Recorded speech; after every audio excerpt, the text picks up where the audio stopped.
Boa tarde, pessoal. Eu sou o Leandro Silva, o pessoal me chama aí de Tux. Sou Jansen. Ó, Jansen mesmo.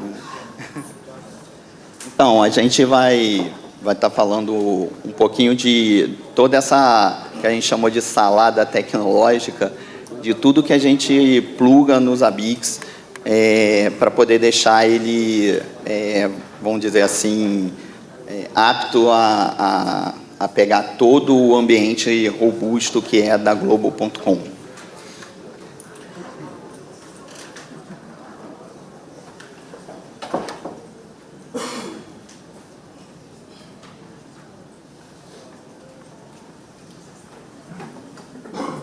E algumas de todo o código, né, da internet que a gente usa, além dos Zabbix, a gente botou todos os logos aí. É realmente uma salada, né?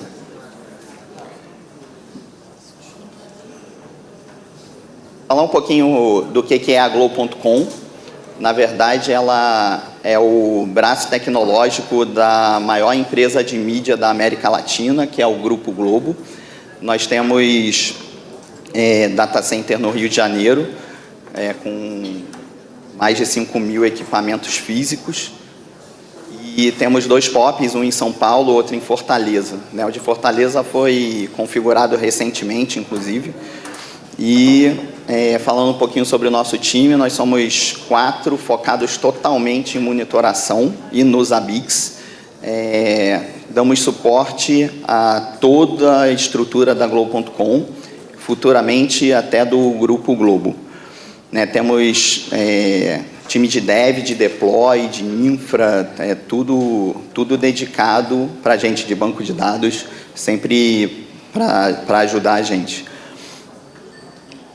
E aí aqui um pouquinho da nossa arquitetura, só dos Zabbix, tá? Isso daqui é só o que a gente usa para atender os Zabbix. Nós temos 10 máquinas físicas, sendo 2 no POP de São Paulo, 4 para banco de dados, com uma média aí de 12, alguns servidores um pouco mais, outros menos. Né? Nós trabalhamos com 4 instâncias de Zabbix, a gente precisa ter os Zabbix de produção, mas a gente precisa testar integrações, precisa fazer testes, então a gente tem instâncias de dev e de staging, que a gente chama de pré-produção, né? E 30 proxies, tudo dividido por rede, porque tem várias redes, eu vou contar um pouquinho para vocês como que isso funciona. Né? Falar um pouco do ambiente, né, do banco de dados. A gente teve no início muito problema utilizando apenas um banco de dados para os Zabbix, porque era muito host, era muita consulta, o número de proxies, acho que o inicial eram 18, se não me falha a memória, já era muita coisa. E um banco inteiro de escrita com toda a parte de trends, realmente o banco sofria bastante. Então, em um determinado momento, a gente resolveu splitar isso, como está aí no desenho. Então, nós temos um banco dedicado para a escrita, em que esse banco a gente não usa o housekeeping para poder fazer a manutenção das tabelas, então isso já é uma peculiaridade.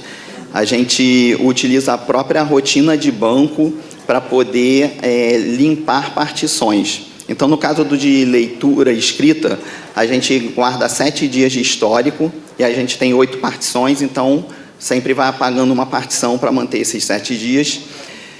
Já o banco de leitura, a gente guarda os trends.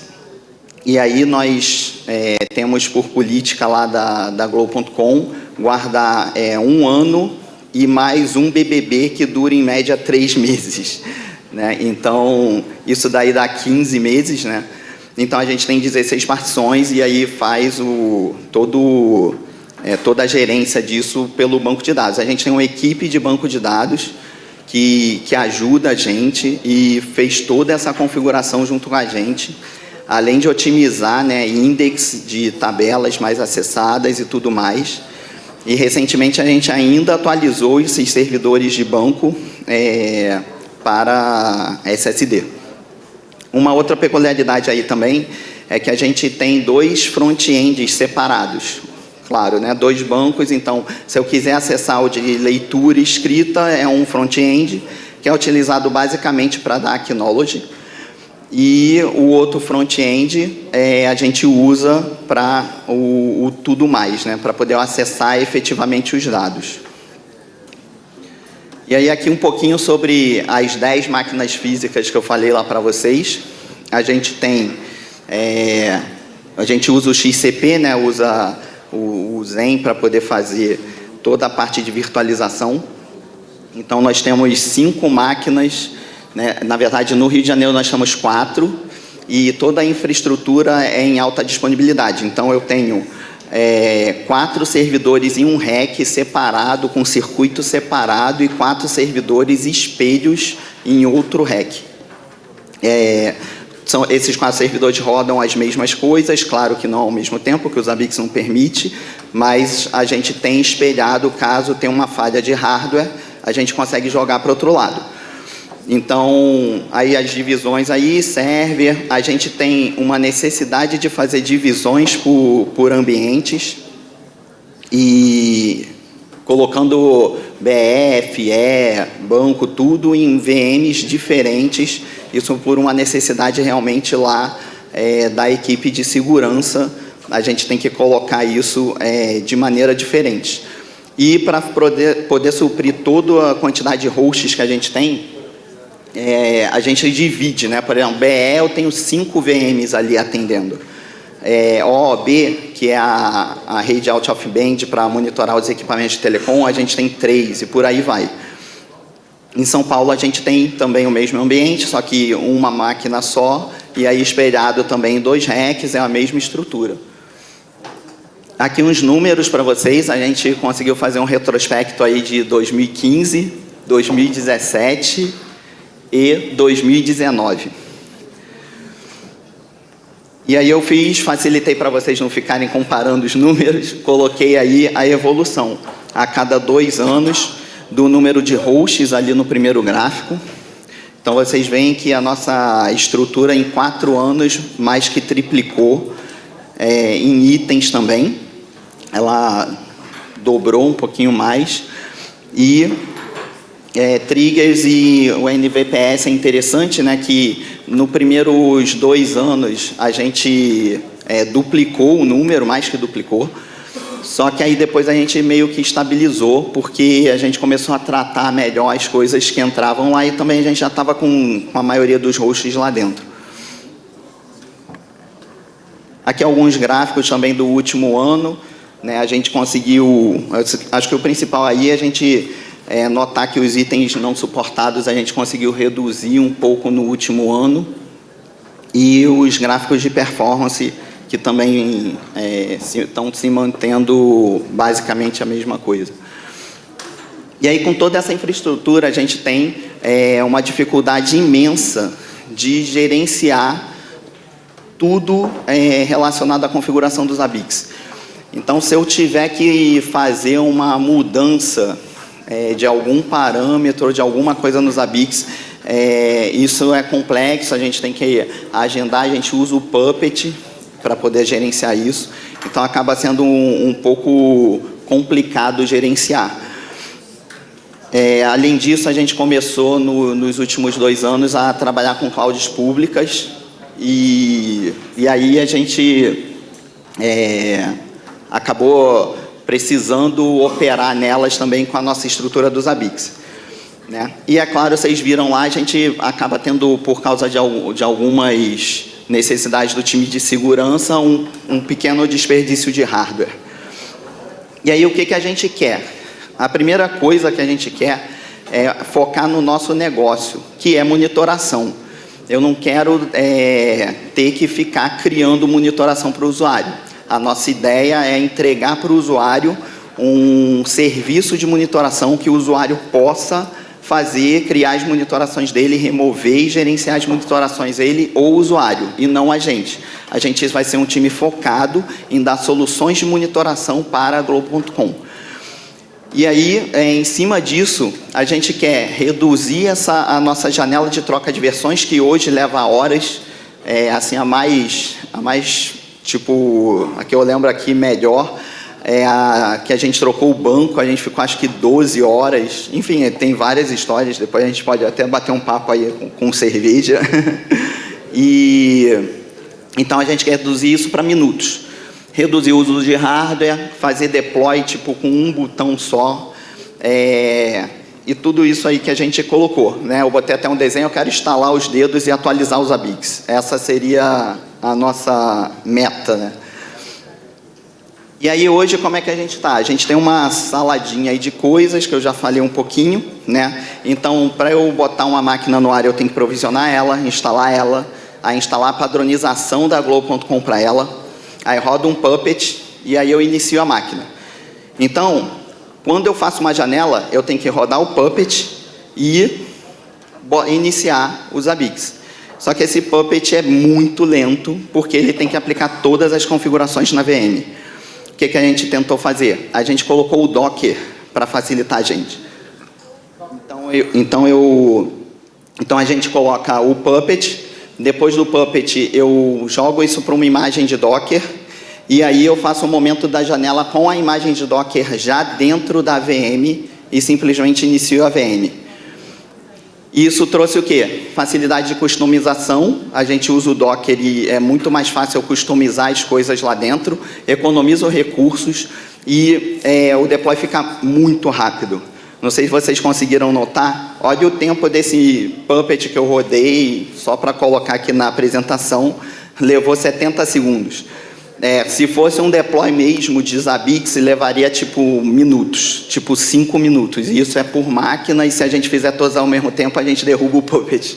Então, hoje, a gente está mudando para uma estrutura em Docker, em que vocês podem ver ali do lado direito.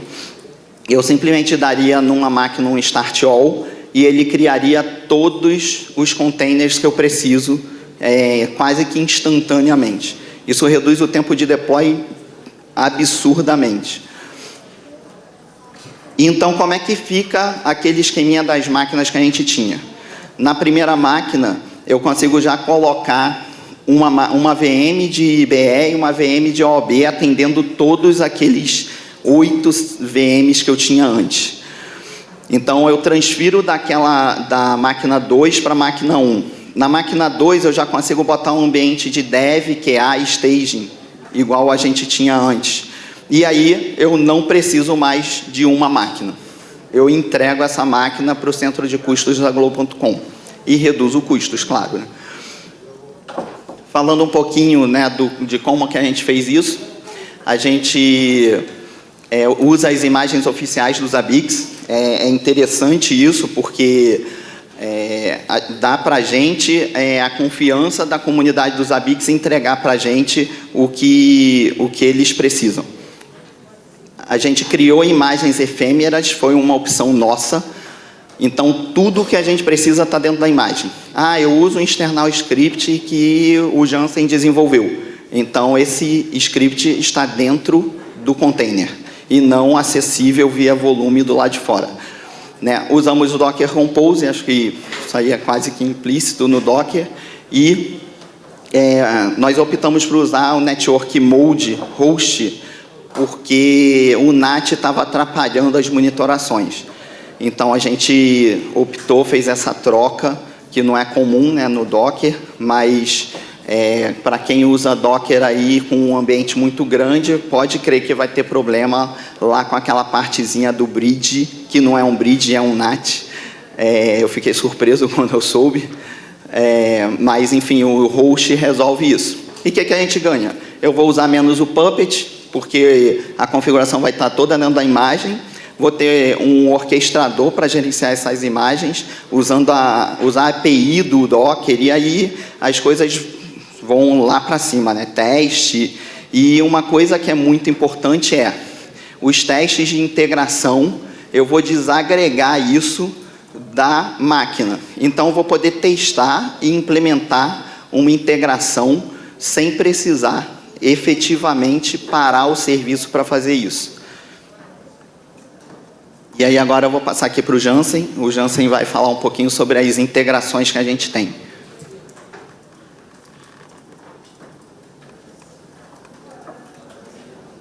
Bom, a primeira integração aqui que eu vou falar para vocês foi uma demanda que a gente teve para integrar os alertas do New Relic com os ABICs. Então, essa demanda ela partiu da necessidade da gente entregar esses alertas num único dashboard. Ao invés da equipe de operação do produto ficar olhando dois serviços, né, um dashboard dos ABICs e o dashboard do New Relic, a gente pega os alertas do New Relic e joga para os ABICs para a operação ter uma visão só. Então, vale ressaltar que essa integração ela é mais de uso dos desenvolvedores, que a gente pega os alertas, né, das próprias aplicações, né, que o nosso grupo desenvolve. Então, por exemplo, o Globoplay, Telecine Play e outros demais produtos. Bom, então, quais são os desafios que a gente teve para desenvolver essa integração, né? Era sincronizar as contas do New Relic, que quem conhece como funciona a API do alertas do New Relic, ela tem uma estrutura totalmente diferente para a gente integrar ela com os ABICs. Não é uma integração fácil de fazer, porque a gente teve que adaptar, né, como vocês podem ver nesse quadro aí, temos contas, policies, conditions, apps, totalmente diferente da estrutura de hosts dos ABICs. Então, a gente teve que ajustar, né? Vocês podem ver qual é a relação que a gente fez, né? Então, por exemplo, uma conta, ela virou um host group, consequentemente também virou host, com um nome diferente. E uma policy, ela também virou um host. Então, as condições e os apps na estrutura do New Relic viraram itens, e também a gente criou itens de contador, né? Para a gente ter uma baseline de quantos problemas estavam vindo do New Relic. E por último ali, tem o alerts incidentes e o alert violations. Aqui eu não vou explicar muito porque é coisa do New Relic, mas era para a gente se adaptar às triggers nos ABICs. Bom, aí alguém pode estar perguntando, por que vocês não usaram o webhook do New Relic para mandar para os ABICs? Aí conta muito mais da estrutura, questão de segurança. Então a gente preferiu sair para buscar na API do New Relic, ao invés da gente abrir portas para o webhook do New Relic entrar na nossa rede. Então, essa integração, ela reflete, né, ela faz um CRUD total na estrutura, ela lê totalmente a estrutura do New Relic e adapta à estrutura dos ABICs, né, como eu mostrei no slide anterior. Então, esse envio identificou um alerta no New Relic. Rapidamente, os ABICs já pegam essa informação e envia via sender para os itens que a gente criou para cada host, né, das contas do New Relic. Então, essa integração a gente desenvolveu com Python, né, tanto usando as duas APIs, né, a API dos ABICs e a API do New Relic. E uma coisa interessante que a gente fez foi desenvolver com técnicas TDD, e essa integração ela é configurada totalmente no GitLab e no Jenkins. Então, por exemplo, se a gente tiver que fazer alguma correção ou incrementar uma nova feature, a gente manda o código para o repositório e o GitLab ele vai fazer os testes, né, com o código que a gente está enviando, e se aquele teste falhar, ele não vai passar para o ambiente de produção. O que vai acontecer? Ele vai pegar e vai dar um erro para a gente. Eu vou mostrar ali uma tela depois que a gente faz essa monitoração, né, da integração contínua. E se essa integração passar, ele vai jogar para o nosso ambiente de pré-prod, né, que é o ambiente de staging. Então, a entrega contínua a gente não implementou, a gente preferiu apertar mesmo o botão lá para ele migrar, né, de stage para prod, justamente para a gente testar o envio de alertas no ambiente pré-prod. Então, depois que já estiver em produção, roda uma rotina, né, os jobs do Jenkins. Ele vai estar coletando, né, esses dados da API do New Relic e passando para os ABICs via Zapsender. E se ocorrer alguma falha, por exemplo, deu um timeout, sei lá, da API do New Relic, ou algum erro aconteceu, o Jenkins vai enviar para a nossa equipe um alerta via Slack. Então, esse daqui é o monitoramento da integração contínua. No nosso repositório interno, né, do GitLab, lá ele vai mostrar lá se o pipeline passou ou não, se deu tudo certo, né, nos testes unitários.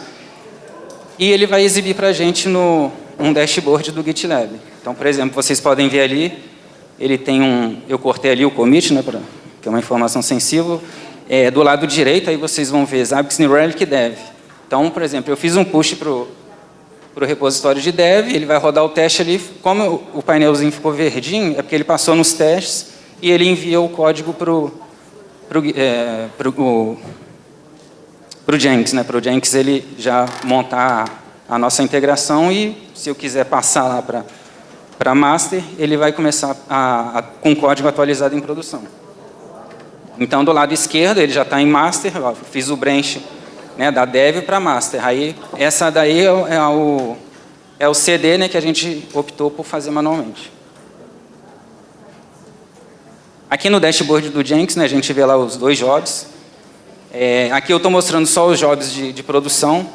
Eu cortei ali o de stage, porque o de stage a gente deixa desativado. Só quando a gente envia o código e ele passa no teste, se a gente quiser monitorar em ambiente de pré-prod, né, a gente vai verificar as coletas sendo feitas. Na parte de baixo aqui, eu peguei só esses 2 painéis aqui, que mostra para a gente também numa tela, né, que fica disponível para a nossa equipe. Se ele der erro na construção, né, ó, New Relic Zabbix Create, ele vai pegar as informações do New Relic. Então, por exemplo, se entrar uma monitoração lá no New Relic de um novo produto que foi desenvolvido, ou vai entrar uma condition nova, na próxima corrida ele vai gerar totalmente aquelas informações para os Zabbix. Alterou o nome de uma conta, alterou o nome de uma condition, o Zabbix vai fazer a atualização no respectivo item, na trigger também, lá no cadastro do host. Bom, o que a gente ganhou com isso, né? O maior controle de eventos pela equipe de operação responsável. Porque essa monitoração, o desenvolvedor, ele recebia ou um alerta no Slack ou recebia um e-mail do New Relic. A equipe de operação de vídeos, né, que é uma das operações lá, né, que é responsável por fazer essa monitoração, né, de aplicações, ela não tinha como operar alguma coisa. Então, por exemplo, ela não sabia se desse problema, quem ia ver ia ser o desenvolvedor. Então, aquele e-mail ia ficar no limbo e ele só ia consertar agora aquele erro se ele tivesse uma coisa no backlog dele. Então, a gente integrando com os Zabbix, ele vai para a operação visualizar e a operação ela pode dar um ACK lá e gerar um ticket com aquele histórico daquele erro. Então, aquele track de erro do código vai mostrar e o desenvolvedor vai ter que atuar nesse problema, né? Mesmo se o alerta se recuperar automaticamente, que acontece muitas vezes, né? Então, por exemplo, às vezes pode ter dado várias exceções lá no código e, por exemplo, você está abrindo a aplicação, ela não abre, vai gerar esse alerta para a operação, que ele vai relatar esse problema e o desenvolvedor já vai saber que tem um ticket para ele resolver. E o baseline de incidentes, né, com os itens de controle, que foram as violations e as conditions que eu mostrei, que agora ele pode ter um contador, se alguém quiser gerar um gráfico, né, para saber quantos erros ocorreram em determinado espaço de tempo. Bom, GBix é uma extensão da Zabbix API que a gente usa no nosso ambiente, que ela basicamente é para servir um self-service, né? Vamos dizer assim. Então, como o Leandro falou, né, a gente não cria monitoração, a gente deixa isso para os nossos clientes internos. Então, muitos dos hosts que nascem lá, a gente nem tem conhecimento, né, de que está sendo monitorado ou não. Então, por exemplo, eu vou explicar mais para frente também. Um monitoramento de ODBC, que a gente também possibilita, né, da equipe de banco de dados criar esses monitoramentos via GBix ou via sistema automatizado, vou mostrar também. Então, atualmente, a gente está com 33 métodos customizáveis. Né? Desses 37 métodos, a gente tem 19 métodos para o usuário, né, o time criar sua própria monitoração. Então, por exemplo, aqui pode estar monitoramento de Redis, monitoramento de Oracle, Web Monitor e etc. Bom, isso daí é para a gente garantir o padrão de monitoração em geral no nosso ambiente. Então, imagina que você vai criar monitorações, um analista pode criar uma monitoração com um padrão diferente do meu, por exemplo. Eu vou acrescentar um item aqui nesse template, lá não tem disso. A gente tem os templates atrelados a cada método que ele for usar na GBIX. E com isso também a gente consegue rastrear essas operações, né, de inclusão e exclusão de monitorações. Então, a aplicação gera log, a gente pode buscar qual usuário, né, que fez essa monitoração. Quem conhece o audit dos Zabbix não é lá essas grandes coisas. Bom, aqui está a nossa UI, né, da GBIX. Aqui eu selecionei ali embaixo o método create MySQL monitors. Então, os usuários vão colocar essas informações, tem qual é o banco de dados, né? A localidade ali é qual região que a gente vai estar monitorando. Então, por exemplo, se ele tiver se for uma máquina que está no Amazon, ele vai selecionar lá a AWS. Se ele for no ambiente de dev, ele pode colocar lá um ambiente de dev. Se for um ambiente de dev no Amazon, também vai estar a AWS Dev. Se vai ter notificação ou não. E alguns outros parâmetros. Bom, essa nossa aplicação também ela tem uma documentação que o próprio usuário, tem muitas equipes lá que eles gostam de automatizar, né, a criação desses hosts. Então, ele não faz pela interface web, só se ele for criar um. Só que nós temos lá uma equipe de DBAS que eles, assim que nasce um banco, ele mesmo já cria a monitoração, né, automaticamente. Ele chama a nossa API e usa os métodos aí. Então, a aplicação é totalmente documentada, eles podem saber o que faz cada parâmetro, né, qual a descrição, qual o tipo que ele vai usar. Bom, essa aplicação também, a gente tem o controle, né, de versionamento dela, a gente controla bugs, novas issues, por exemplo, novas features também, monitoramento que vai precisar ser personalizado, então a gente faz a criação de um template novo, então ele vai gerar uma nova chamada na GBIX e a gente vai disponibilizar. Então, a gente também faz o rastreamento de tempo gasto nessas issues, então a gente faz a aplicação, ela roda em container. E uma coisa interessante que a gente começou a fazer no final do ano passado é o envio de métricas de performance para o Elastic APM. Então, a nossa própria aplicação, ela gera algumas métricas, ela já envia para o APM da Elastic. Então, aqui tem algumas telas do Kibana, que ele pega essas informações, né, do APM Server no Elastic. E a gente tem noção, né, de se está no gargalo ou não, se a nossa aplicação está performando do jeito que a gente quer. Então, esse uso de CPU ali e memória não é do servidor, né, não é do container nem da VM que roda os nossos serviços. Esse uso de CPU de memória é da nossa própria aplicação. Aqui eu coloquei, nesse gráfico aí, eu coloquei o nosso ambiente de dev. Então, se vocês observarem ali o tempo médio, né, de duração de cada chamada, transações por minuto, no nosso ambiente de produção, isso daí pode até ficar 5 vezes maior. Bom, Zabbix to ODBC é uma ferramenta que a gente recriou, ela já existia na Globo.com para fazer monitoramento junto com o DB4Bix. Então, ela é um macrosync for ODBC configuration. Ela sincroniza as macros ODBC de cada host para as configurações de ODBC. E isso vai funcionar tanto para MySQL como a Oracle, isso daí tem suporte. Bom, a demanda surgiu porque a gente precisava migrar as monitorações de DB4Bix para o ODBC nativo dos Zabbix. Por que a gente fez isso?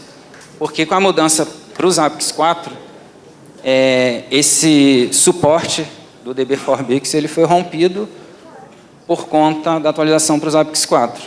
Então, os Zabbix Trapper agora ele só aceita mensagens com tipo de cabeçalho o DB4Bix ele envia, né, texto plano, então, pela própria Zabbix ter cortado, né, esse recurso, o projeto DB4Bix parece que ficou no limbo, tanto que o desenvolvedor mesmo ele falou que não tem planos.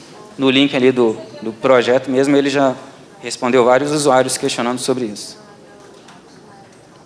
Então, a gente, para migrar para os Zabbix 4, a gente precisa fazer essa migração, né, de DB4Bix para monitoramento ao DBC nativo.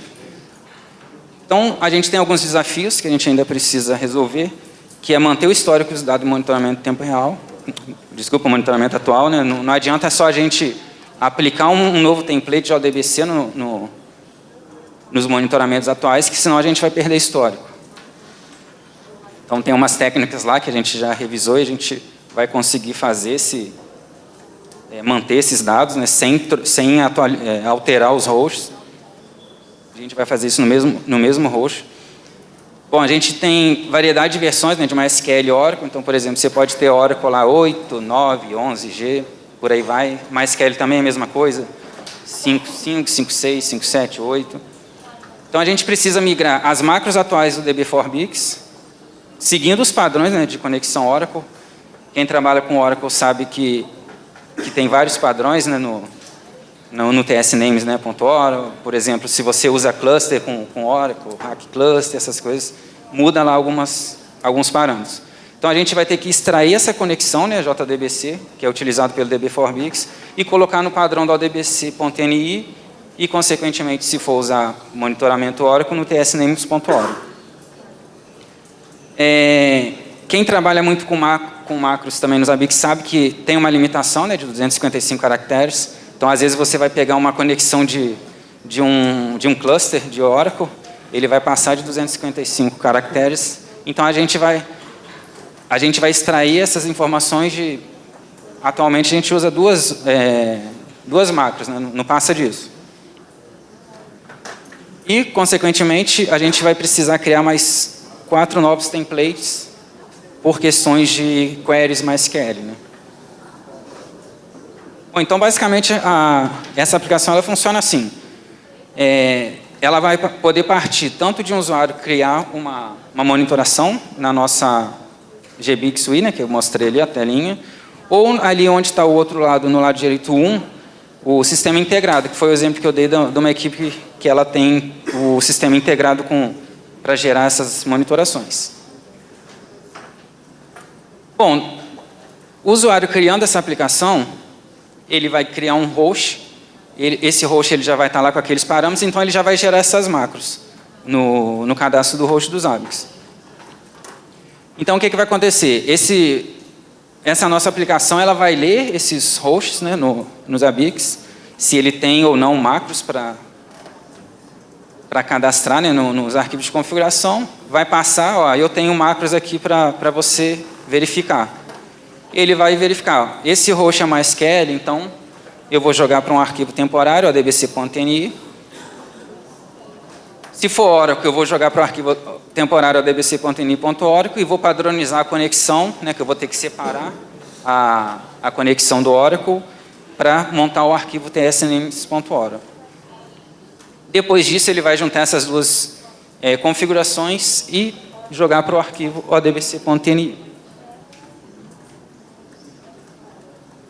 Bom, aqui estou mostrando só um log da aplicação, que ele estava falando, ó, encontrei 11 hosts MySQL. Então, ele vai listar ali quais são os hosts que ele vai cadastrar, né? O cadastrar não é jogar as configurações para o odbc.ni. E ali embaixo eu rodei e não achou nenhum Oracle, então ele vai sincronizar essas informações e jogar para o arquivo odbc.ni. Bom, quais são as vantagens disso? A gente vai ganhar com um processo automático, né? Vai remover essa necessidade de você criar uma configuração manual. Eu vou criar um host no Zabbix que vai ser monitorado por ODBC, eu vou ter que cadastrar lá o ODBC, não tem nenhum teste naquilo para ver se rodou ou não. Você teria que rodar um ISQL lá para tentar a conexão no banco, então demora muito tempo. Se você tiver um ambiente com 5 banco de dados para monitorar, tudo bem, mas só que no nosso caso lá a gente tem mais de 1.200 hosts, tanto de MySQL como Oracle. Então, fica inviável a gente fazer esse gerenciamento. Então, por isso que a gente resolveu fazer essa aplicação. Ela também roda em container. Vou passar a palavra agora aqui para o Leandro. Falando mais um pouco de uma integração que a gente já apresentou aí em edições anteriores das ABIXConf. O CloudMon é um orquestrador de monitorações em cloud. A ideia dele é eu criar uma fila, uma aplicação que vá lá, seja no nosso Cloud Stack, que é o que a gente usa lá de solução de cloud, seja numa AWS, seja no Oracle Cloud, seja no Google Cloud, enfim, e colocar os hosts dentro dos ABICs. Né? Então, ele tem essa função de criar, atualizar, remover, ele, enfim, trabalha nesse sentido. Ele consegue fazer análise de tags, dependendo da tag que está marcado lá no host, fazer uma determinada ação. E isso daí já é uma opção nossa lá da Globo.com, aplicar regras do nosso negócio lá para cada tipo de host. Então, como é que funciona? A gente tem lá um item nos ABICs que ele vai fazer, né, executando de tempos em tempos um script para poder trigar o CloudMon. O CloudMon vai na cloud específica que está lá, puxa os hosts via API ou via fila. Hoje a gente já tem uma fila usando o RabbitMQ e a fila é bem mais rápida, inclusive. E aí eu pegando esses hosts, eu vejo as minhas regras, vejo o que tem que fazer, vejo se os hosts eu já tenho e aí devolvo para os ABICs atualizar ou remover ou fazer o que precisa. Tá? As coisas, ele funciona muito bem, então a gente teve poucas atualizações desde a última conf, né? Então, é isso. E aí, o que a gente tem? Aí, piadinhas antigas, né, Jansen? A gente mostrando aí que o nosso código dessas duas últimas integrações estão abertos. O dos ABICs e o ODBC, o Jansen desenvolveu, inclusive, um build automático de Docker. Então, por exemplo, eu identifiquei ali mesmo no início da manhã, que a gente já abriu até uma issue nova para eu corrigir uma coisa no log lá, que eu vi que ele não está, se vocês viram naquele slide, ele não está mostrando. Encontrei 11 hosts MySQL, 11, é uma issue básica, né? Mas aí, então, assim que eu atualizo o código lá no GitHub, automaticamente ele vai no Docker Hub e gera a imagem dos ABICs de ODBC, né? Então, vocês vão poder usar essa imagem Docker. Lá, se vocês abrirem esse link aí do Docker Hub, Global.com, ABICs de ODBC, ele está explicando tudinho lá que vocês têm que fazer. Não precisa olhar você olhar o código só se você quiser mudar alguma coisa, pode mandar lá um feature request, que a gente sempre vai estar olhando. Mas, assim, basicamente, usando a imagem, passando as variáveis de ambiente e entendendo quais macros vocês têm que utilizar, vocês vão conseguir usar essa imagem aí sem grandes problemas, que eu deixei ela bem genérica mesmo. Não tem nada de macete, nada de regra de negócio lá do nada nosso de ambiente. Jump off the cat. E o CloudMon Idem também está todo documentado, todo direitinho lá. E para onde a Globo.com quer ir, ou o nosso time de monitoração quer ir? A gente quer chegar um dia, eu até falei com a Aécio, fiz uma pergunta para eles exatamente sobre isso, usar integração contínua. A gente quer, quando a gente commitar alguma coisa de código, alguma modificação nossa, já gerar a imagem, já testar, e chegar um dia a fazer um deploy automatizado em prod, mediante a janela, né?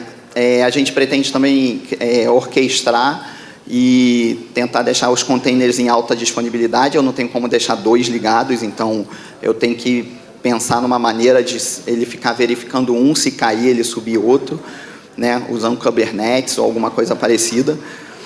E a gente está desenvolvendo, na verdade ainda é um embrião, alguma coisa que pudesse facilitar a gente a criar novos templates que hoje em dia, né, a gente perde um tempo grande lá de criação de templates novos, alguma coisa que pudesse... muitos templates são baseados em outros, então se a gente conseguir facilitar isso seria uma boa, né? É um time series database, o que a gente também está tentando montar em cima do banco dos Zabbix. E a gente está focado no projeto, eu cheguei a falar no início, uma só Globo. Todo o Grupo Globo vai se fundir, vai virar uma empresa só, e o nosso time vai tomar conta de toda a monitoração do Grupo Globo. Então, com isso, são muitos hosts, muita coisa para a gente fazer, então a gente tem um trabalho aí bem grande aí pela frente. Obrigado, pessoal, aí, pela palestra. Thank you, Alexei, for coming, and thank you, Zabbixia, for the support. With the support team of Zabbixia and our DB team, we improve the Zabbix and solve some problems recent in Globo.com. Thank you. Obrigado, pessoal.